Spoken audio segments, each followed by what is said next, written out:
في هذا الفيديو غنشوفوا كيفاش علق الإعلام التونسي على الضجة الأخيرة المصاحبة لأغنية سيد الغرام ديال الفنانة أصالة وأسماء المنور حول الادعاءات الكاذبة ديال الإعلام الجزائري بخصوص سرقة اللحن وما شابه ذلك. وللأسف كما غتشوفوا في الفيديو الإعلام التونسي صدق هذه الادعاءات.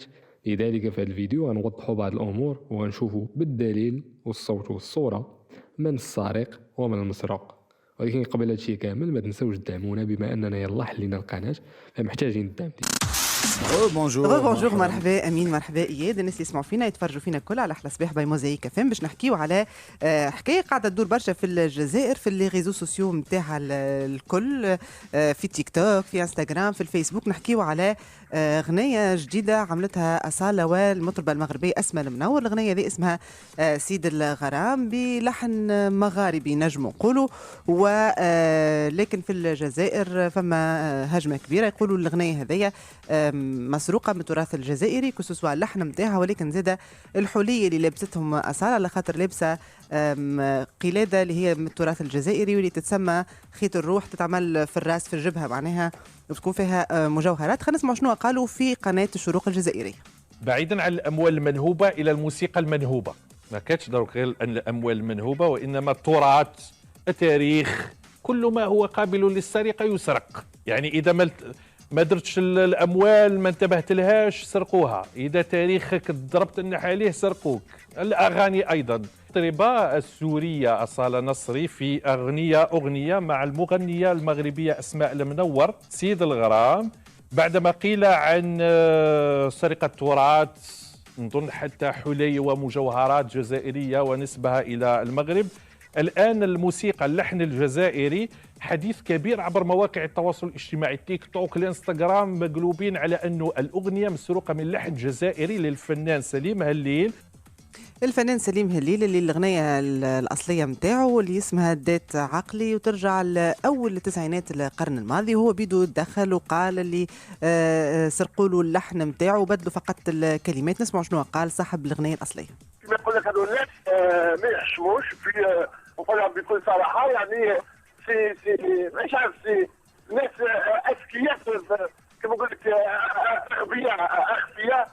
اغبياء الناس هذو. كي يديروا لي بريميرمون لازم انا نكون على بالي ولا تكون على اسمي وحده. سكوندو لازم الاخر ما يحرفوش كلمه، هما نحاول كلام وتراثوا الموسيقى ولا تهذيب، يعني لعبوا الحيله باش انا ما نفيقش.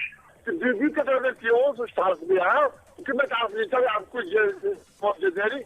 الاغنيه هذه نالت شهره كبيره حتى في الخارج.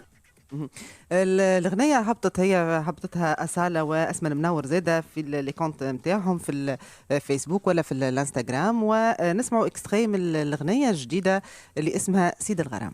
واكيد غتكونوا سمعتوا الاغنيه لانها ترند في العالم العربي كامل، وسمعت انا شخصيا حتى الاغنيه ديال الجزائري اللي ادعى انه صاحب اللحن الاصلي. صراحه ما كاين حتى شي تطابق، ما عرفتش فين هي هاد الاذن اللي شافت باللي ان هناك تشابه.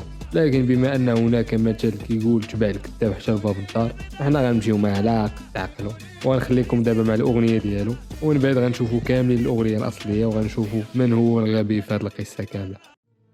أنا عقلي هداته حباته وين الفات صبر ما فني عباد الله.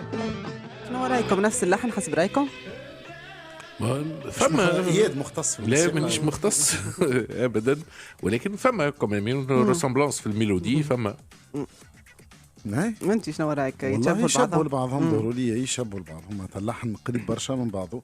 ومش اول مره معناتها تصير حاجات من النوع هذا. حتى وائل الكفوري مثلا اشترى اغاني من الحان تركيه. اي حتى فضل شاكر كلهم برشا يعني. الحان تركيه معاوده من بعض، لكن ساعات تلقاهم يشريوهم وياخذوا الحقوق نتاعهم في اغلب الاحيان. لكن المره دي هو يتهم يقول سرقه.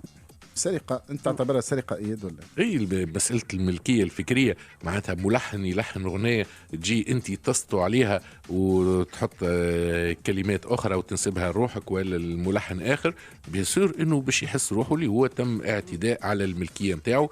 احنا عقليه الملكيه الفكريه مازالت غايب علينا برشا. بون كان جات حاجه من التراث وي، ولكن هذا السيد الملحن سمعناه مازال يتكلم، مازال حي، مازال موجود. دوك وفوه عيني حية. فوالا بيان سور فما الجانب السياسي من بعد اللي نعرفوا انه لو فات اللي تغني مع اصاله فنانه مغربيه، ونعرفوا المشاكل بين الجزائر والمغرب، ولكن زاد راهو نذكروا كانت مطروحه زاد من جهه اخرى. كانت تتذكر المايو نتاع مريول تقصد؟ اي فوالا نتاع الفريق الجزائري كيفاش احتجوا المغاربه قالوا لا هذاك الزليز فوالا راهو نتاعنا اتسيتيرا. دونك انا من الجانب السياسي في تقديري ماهوش هو اللي مهم ياسر، بقدر ما انه نحترموا الملكيه الفكريه، لانه ماهوش معقول زاد واحد يبدا حاجه وناس اخرى تدخل منها الفلوس وهو ما ياخذ حتى شيء، مساله ماهيش مقبول. انك تكون صارخ اغنيه على قدها وموروث ثقافي وتخرج عينيك من الفوق، هذه هي المصيبه صراحه. ماما نخليكم مع الاغنيه الاصليه اللي غناها المطرب المغربي عبد الصادق شقاره الله يرحمه، وفرجه ممتعه. بيت القمر بكماله بكماله بكماله شدك نجوم